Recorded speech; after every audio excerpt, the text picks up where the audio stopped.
Welcome to our channel. నేను ప్రశాంత్. ప్రణయ్ హత్య కేసులో నల్గొండ కోర్టు ఈరోజు సంచలన తీర్పిచ్చింది. సో అసలు మరి ఏం జరిగింది, ప్రణయ్ హత్య కేసులో ఏం జరిగింది, తర్వాత అమృత ఎలా ఉండేది, దీని గురించి అయితే మాట్లాడేందుకు ప్రస్తుతం మనతో పాటు POW సంధ్య గారు అయితే ఉన్నారు. నమస్తే అండి. నమస్తే. సంధ్య గారు అయితే అప్పుడు అమృత గారితో అయితే చాలా స్పెండ్ చేశారు. అసలు ఎలా ఉండేది, మరి ఎలా జరిగింది ఏంటి అనేది అయితే తెలుసుకుందాము. సో మేడం, అమృత గారు అయితే తర్వాత హత్య కేసు తర్వాత అయితే ఎక్కువ మీతోనే ఎక్కువ టైం గడిపిందని చెప్పేసి చాలా వినిపించింది. అసలు మీరు ఎలా గడిపారు మేడం? మాతో గడపడం అంటే ఏం లేదండి. ఈ ఘటన జరగగానే సేమ్ డే మేము వెళ్ళిపోయాము. మిర్యాలగూడ వెళ్ళాము. మిర్యాలగూడలో బాడీ ఇంకా ఇంటికి రాకముందే అమృత హాస్పిటల్లో ఉన్నప్పుడు వెళ్ళి కలిసాము. ఆమెకి మా మద్దతుని తెలిపాము. ఆ రోజంతా అక్కడ ఉన్నాము. ఆ తెల్లారి బాడీ ఇచ్చాక ఏదైతే శవయాత్ర జరిగిందో లక్షలాది మంది ప్రజలు పాల్గొన్నారు. అనేక కుల నిర్మూలన కోసం పోరాడే సంఘాలతో పాటు KNPS, ఇతర సంఘాలతో పాటు ప్రగతిశీల మహిళా సంఘం, విద్యార్థి సంఘాలుగా మేము ఫస్ట్ డే నుంచి కూడా ఈ ఘటనలో న్యాయ పోరాటం చేస్తూ ఉన్నాం. అయితే అదే క్రమంలో ఆ కుటుంబంతో చాలా అనుబంధం ఏర్పడింది. ప్రణయ్ తల్లిదండ్రులైన బాలస్వామి, ప్రేమలత గారులతో, అట్లాగే అమృత ప్రెగ్నెంట్గా ఉన్నప్పుడు కూడా చాలా భావోద్వేగాలకు గురైంది. వివిధ సందర్భాల్లో తను చాలా పెయిన్ని అనుభవించడం, ఆ ఇన్వెస్టిగేషన్లో భాగంగా చాలా సమస్యలు తను ఎదుర్కొంది. కొంతమంది అగంతకులు ఇంట్లోకి రావడం, ఇంటికి రావడం, తన్ని బెదిరించే ప్రయత్నం చేయడం, తను హాస్పిటల్ చెకప్స్కి వెళ్ళాలంటే కూడా భయపడిన సందర్భాలు ఉన్నాయి. అట్లా 1-2 ఘటనలు జరిగి కూడా వాళ్ళు ఆ బిడ్డను పుట్టనిస్తారో లేదో, అంటే మార్తిరావు అప్పటికి ఉన్నాడు కాబట్టి నా భర్తను చంపిన వాళ్ళు నాకు పుట్టబోయే బిడ్డను కూడా చంపేస్తారేమో అనే అభద్రతా భావంలో అమృత ఉంది. దానికి తగినట్లుగా కొన్ని ఘటనలు జరిగినాయి.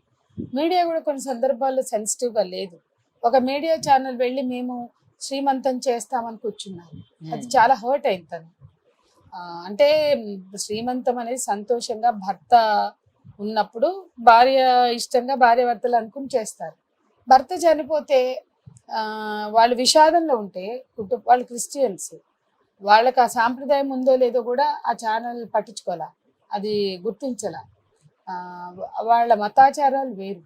కానీ ఆ అమ్మాయికి కూడా ఇష్టం ఉండాలి, భర్త ఉన్నప్పుడు చేసుకోవాలి అనుకుంటాం మేము.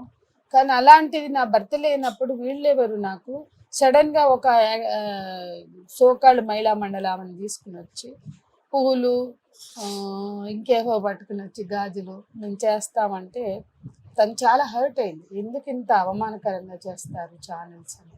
అట్లాగే డెలివరీ అవ్వడానికి కూడా అమ్మాయి చాలా భయపడింది.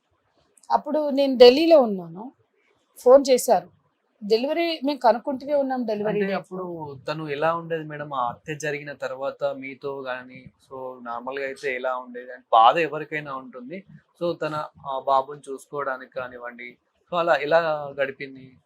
అంటే తను అత్తమామలతో ఇంకా వాళ్ళ మరిది ఉండేవాడు, వాళ్ళందరూ బాగా చూసుకున్నారు తను పెయిన్ అనేది ఎక్కడికి పోదు. కానీ ఎట్లయినా బిడ్డని కానీ ఆ బిడ్డని బాధ్యతగా పెంచాలి అనే ఒక పట్టుదలతో న్యాయం జరగాలి, నేరస్తుని శిక్షించాలి.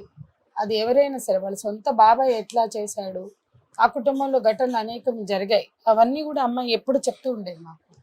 అటువంటి అవన్నీ కూడా మా దృష్టికి తీసుకొచ్చింది. అట్లాగే మారుతీరావు అరెస్ట్ అయ్యాడు. ఒక తీవ్రమైన నేరం, ముందు సంబంధం లేనట్లున్నాడు, ఎవరో సుపారీ గ్యాంగ్ చేశారు అనుకున్నారు. ఆ తర్వాత సుపారీ గ్యాంగ్ పట్టుబడ్డారు. మొత్తం పోలీసులు చాకచక్యంగా పరిశోధన చేశారు. ఆ సుపారీ గ్యాంగ్ అసలు సుపారీ ఇచ్చింది ఎవరు, ఆ గ్యాంగ్ ఎవరు, అందులో ఉండే ముస్లిం క్రిమినల్స్ ఎవరు, సుభాష్ శర్మ ఎవరు, ఇవన్నీ కూడా బయటకు వచ్చేసింది. బయటకు వచ్చాక నేరస్తులు ఎవరు నిగ్గు తేల్చి అన్ని సాక్ష్యాధారాలతో అరెస్ట్ చేశారు. అతను అరెస్ట్ అయినాక వైశ్య సంఘాలు చాలా గొడవ చేశారు. కొంతమంది సాంప్రదాయవాదులు అతనికి మద్దతు ప్రకటించారు, సనాతన సాంప్రదాయవాదులు. అదంతా కూడా అమ్మాయికి భయం కలిగించింది. అట్లాగే అతను బయటకు వచ్చినప్పుడు హారతులు ఇచ్చి సన్మానాలు, నీరాజనాలు పలికారు. అవన్నీ కూడా అసలు ఒక నేరస్తుడికి ఎందుకు సన్మానం చేస్తున్నారు, ఎందుకు హారతలు ఇస్తున్నారు అని చెప్పి అమ్మాయి ప్రశ్నించింది. అట్లా ఇది జరుగుతున్న క్రమంలో తను డెలివరీకి ముందు టెస్ట్లు వెళ్ళడానికి కూడా భయపడేది, ఎక్కడ డెలివరీ అవ్వాలి అని బాగా మదన పడేది. సో తన డ్యూ డేట్ దగ్గరకు వచ్చింది, నేను ఢిల్లీలో ఉన్నాను. ప్రొఫెసర్ సాయిబాబా కోసం మీటింగ్ అవుతుంది అక్కడ. సాయిబాబా మీటింగ్ అటెండ్ అయ్యి తెల్లారి వద్దామని నేను టికెట్ బుక్ చేసుకున్నా. వాళ్ళు సడన్గా ఫోన్ చేసి నొప్పులు వస్తున్నాయి, మేము బయలుదేరుతున్నాం హైదరాబాద్లో, మీరే ఏదో ఒక హాస్పిటల్లో చూపించండి. అప్పటి వరకు దాన్ని వేరే చూపించుకుంటారు. నాకు అసలు అర్థం కాలేదు అప్పటికప్పుడు ఏం చేయాలి అని. నేను చాలా భయపడ్డాను. ఆ స్థితిలో నేను తెల్లారి రావాల్సిన దాన్ని అప్పటికప్పుడు టికెట్ ప్రీపోన్ చేసుకుని ఢిల్లీలో ముందు రోజు తెల్లారి రావాల్సిన దాన్ని ముందు రోజుకి టికెట్ మార్చుకుని నేను ఢిల్లీ నుంచి వచ్చాను హైదరాబాద్. వాళ్ళు మిర్యాలగూడ నుండి వచ్చారు. నేను వచ్చేటప్పటికి మా ఇంటి దగ్గర ఉన్నారు. ఇంకా అప్పటికి ఎవరైతే బెటర్ అని ఫెర్నాండెస్, ఎవిటా ఫెర్నాండెస్కి నేను అప్రిషియేట్ చేయాలి. ఎవిటా ఫెర్నాండెస్ గారిని నేను కాంటాక్ట్ చేశాను, నాకు తన స్నేహితురాలు. అప్పుడు తను సరే మీరు ధైర్యంగా రండి అంటే అక్కడికి వెళ్ళాము. అక్కడ తేజస్విని అని డాక్టర్ తేజస్విని అని ఆవిడ చాలా కేర్ తీసుకున్నారు. ఆఖరికి స్టీఫెన్ రవీంద్ర వచ్చినా కూడా అలౌ చేయాల. వాళ్ళ అత్తింటి కుటుంబాన్ని నన్ను తప్ప ఇంకెవరిని అలౌ చేయాల. అప్పుడు కూడా మీడియా చాలా మెస్ చేసింది, మేము వస్తాం మేము చూస్తాం. అక్కడికి ఏదో ఆమె బిడ్డ ఒక పబ్లిక్ ప్రాపర్టీ అన్నట్టు, ఆమె అందరికీ సంబంధించిన అన్నట్టు చాలా చేశారు. దాన్ని ఆ కుటుంబం వాళ్ళు ముఖ్యంగా అమృత ఒప్పుకోలేదు, అప్పుడు మేము కూడా ఒప్పుకోలేదు. ఆ రకంగా ఎప్పటికప్పుడు ఆ బాబుకి బాగాలేకపోయినా, హెల్త్ బాగాలేకపోయినా మేము చేయగలిగిన సహాయం మేము చేస్తూ వచ్చాం కొద్ది కాలం. ఆ తర్వాత అమ్మాయి ఇండిపెండెంట్గా మేడం. ఇప్పుడు ప్రణయ్ హత్య కేసులో నిందితులు ఎవరైతే ఉన్నారో వాళ్ళ మీద ఇప్పుడు A2 కేసు అయితే కావడం జరిగింది. ఇందులో ఒకరికి ఉరిశిక్ష కూడా పడుతుంది, ఇంకో కొందరికేమో అవును పడింది. అదే విధంగా ఇంకొక కొందరికేమో జీవిత జైలు శిక్ష కూడా పడడం జరిగింది. సో A1 కింద అయితే అమృత గారి తండ్రి అయితే చనిపోవడం కూడా జరిగింది. సో దీన్ని ఎలా చూస్తున్నారు మీరు? అంటే తండ్రి ఎప్పుడు చనిపోయాడు అంటే బెయిల్ తీసుకుని బయటకు వచ్చినప్పుడు హీరోలాగా వచ్చిన అతను ఎందుకు చనిపోయేంత నిర్ణయం తీసుకున్నాడు అని మనం చూస్తే అతనికి అర్థమైంది. ఏ విధంగా చూసినా ఈ కేసు నుండి తాను తప్పించుకోలేనని అంత పకడ్బందీగా సాక్షులు వాస్తవాలు చెప్పేశారు. ఆ వాస్తవాలను పోలీసులు రికార్డ్ చేసి పకడ్బందీగా కేసును పటిష్టంగా ఛార్జ్ షీట్ ఫైల్ చేశారు. కాబట్టి ఛార్జ్ షీట్ తీసుకున్నారు. ఆయన ఎప్పుడు చనిపోయారు అంటే వెంటనే కాదు, ఛార్జ్ షీట్ తీసుకున్నారు. దాంట్లో సాక్షులు ఎవరు, వాళ్ళు ఇచ్చిన సాక్ష్యాలు ఏంటి, ఆధారాలు ఏం చూపించారు, ఏం ఎవిడెన్స్ పెట్టారు, విట్నెస్లు ఏం మాట్లాడారు, విట్నెస్లు ఇచ్చిన వాంగ్మూలాలు ఏంటి, అవన్నీ ఆయన చూసుకోవడమే కాదు, 2-3 లాయర్ల దగ్గరికి వెళ్ళారు. ఆ వెళ్ళిన లాయర్లు కూడా అవన్నీ చూసి శిక్ష ఖాయం అని చెప్పాక తన నిర్ణయం తీసుకున్నారు. అంటే చట్టాన్ని మేనేజ్ చేసుకోగలం అనుకున్న భరోసా ధైర్యంతో చేశారు. చాలా కేసులు అదే జరుగుతుంది. ఏ నేరం చేసినా మనం మేనేజ్ చేసుకోవచ్చు, చట్టాన్ని మేనేజ్ చేసుకోగలుగుతాము. ముందు మనం అప్రిషియేట్ చేయాల్సింది ఎంతటి బలమైన వాళ్ళైనా, బడాబాబులైనా, రాజకీయ అండదండలు ఉన్నా సరే మేనేజ్ చేసుకోలేరు, లేదా చట్టం పటిష్టంగా ఉంటే చట్టం తన పని తాను చేస్తుంది అనే అరుదైన సందర్భం ప్రణయ్ కేసు. చాలా కేసుల్లో మేనేజ్ చేసుకోగలమన్న ధీమాతోటి వ్యవహరిస్తారు. ఎందుకంటే హైలీ కరప్షన్. ఏ నేరం చేసినా పోలీసులు చేతులు తడిపితే ఆ నేరం మాఫీ అవుతుంది. ఏ నేరం చేసినా పోలీసులు మేము చలామణి అవ్వగలం, మేనేజ్ చేసుకోగలం అన్నంత స్థాయిలో కరప్షన్ ఉంది వాళ్ళ పోలీసు కరప్షన్. అందుకే ప్రణయ్ హత్య తర్వాత 128 ఘటనలు ఈ రాష్ట్రంలో జరిగాయి. అంటే ఏం కాదు అన్న ఒక భయం లేనితనం, భరోసా.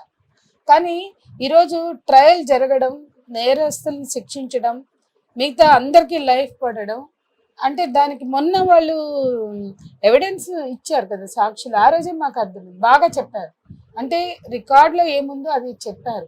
అప్పుడే మాకు అర్థమైంది శిక్ష పడుతుంది, శిక్ష ఖాయం అనివార్యమని.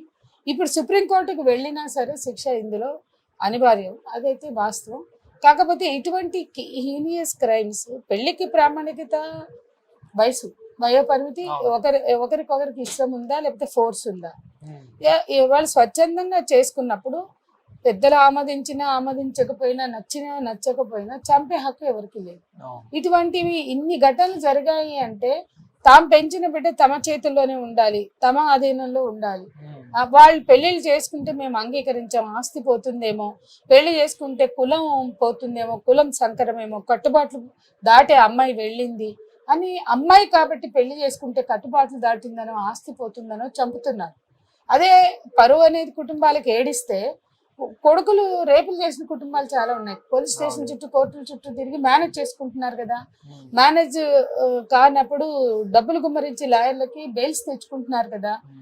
చట్టబద్ధత ఉన్న పెళ్లి చేసుకుంటే పరువు పోతుందని హంతకులుగా మారుతుంటే మరి కొడుకులు రేపులు చేస్తున్నారు చాలా కేసుల్లో. మరి రేపులకి ఏం చట్టబద్ధత లేదే, అది నేరం, తీవ్రమైన నేరం. మరి తీవ్రమైన నేరం చేసిన కేసుల్లో కుటుంబాలకు పరువు ఎందుకు పోవడం లేదు? పరువు పోతుందనే భావన ఎందుకు రావడం లేదు? కొడుకులు నేరాలు చేసిన, రేపులు చేసిన పోని పరువు, కూతుళ్ళు పెళ్ళిళ్ళు చేసుకుంటే పోతుంది అంటే దానికి కులం ఎంత ప్రధానమో జెండర్ కూడా ఇక్కడ ప్రధానం. ఈ రెండు అంశాల వల్ల ఈ హత్యలు ఆడపిల్లలు పెళ్లిళ్ళు చేసుకున్నప్పుడే సహజంగా జరుగుతున్నాయి. అంటే అది అంగీకరించవలసిన అంశం కాదు అనేది వాళ్ళు భావిస్తారు.